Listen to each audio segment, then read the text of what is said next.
Hey, it's Miss E-Clipsic here, and today I'm going to show you how to shade in Procreate.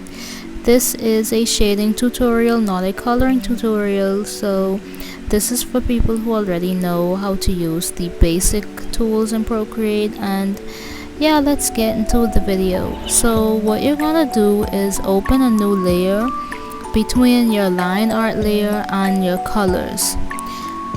Yeah, they're just gonna do that, and then you're gonna pick your colors that you wish to shade with. You need to go with something a little dark, like a dark tone. You have to have some reds, some blues, some grays. The reds would fit into the warm shading tones, and the green the gray and the blue colors would fit into like cool shading tones. So it depends on the base color, and yeah, these are your warm tones and your cool tones. So you pick your lightest warm tone to do the skin. I suggest like a reddish pink, kind of like a dark cherry kind of color for it depends on the skin tone and the base color, but I always use a darker shade of red, like a reddish pink, for tan skin or just any skin tone you use, like what you use to shade skin with. However, how dark the skin is, the base color of the skin, that is, you need to make your shading tone darker than the base color, because when you lower the opacity, you want it to show, you want it to still pop, and you still want to be able to see the shading. So you're gonna just go in between all the creases and corners of where you want to shade and where you want your shadows to really pop. And I often go in between like the hair, under the chin, but that's just me. You shade whichever corners you please, whichever suits your art style. After you finish your warm tones, you go and do your cool colors. Cool tones are basically like the blues and the grays. You use them on base colors like green, blue, purple, and yeah, I use them for under the eyelid. It depends on the color of the eye. If the eye color is blue or green, I use cool shading tones. If it's brown, I use warm. Then you lower the opacity over here. As you can see, I'm kind of playing around with the opacity. It's basically how dark or light your shading's gonna be. So yeah, now I am going to show you how to shade based on different angles in which the shadows fall. Like if the shadow is coming from this way, as you can see, I'm using black as an example. Lower the opacity a bit to represent the darkness and the lightness of the picture. So if your shadows are coming this way, this is where your shading needs to be. It needs to be on this side of the character. It needs to be on this side of whatever you're shading. So as you can see, I'm going around under the hair with the same colors I used previously, but just from a different angle, because the shadows are coming from a different direction as of this point. So yeah, now we're just going to fill in all of our little creases and corners and edges and curves in which we want the shadows to really pop. So yeah, I'm gonna do that.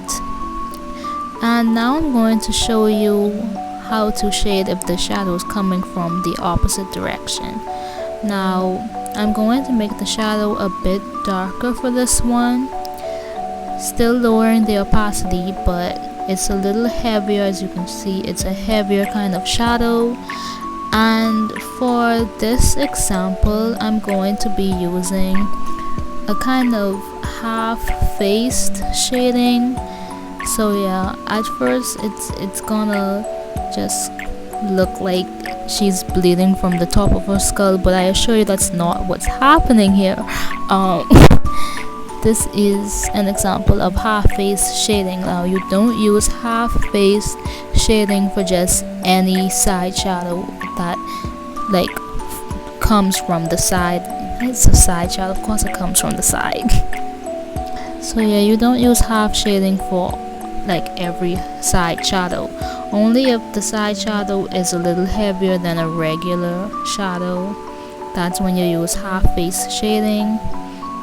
And yeah, I'm just going to fill in the neck area and the clothes and other areas of the character. And this is basically what I'm doing. It's half face shading.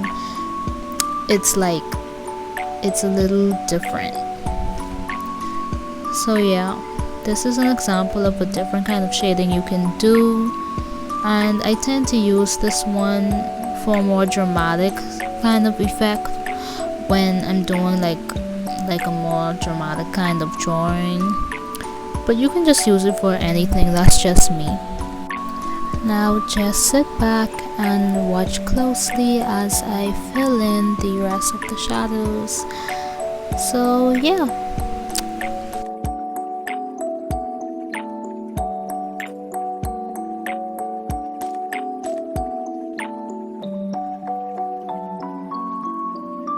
Now that that's done, we're moving on to one of my favorite kinds of shading as of recently, the frontwards shadow.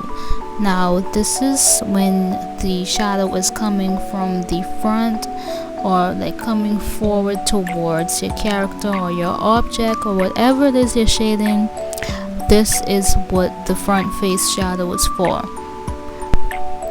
Also, it's not just for shadows in the front, but as you can see from where I'm airbrushing using the soft brush, it can also be for if there's light illuminating the object or the character from behind, from the back of them.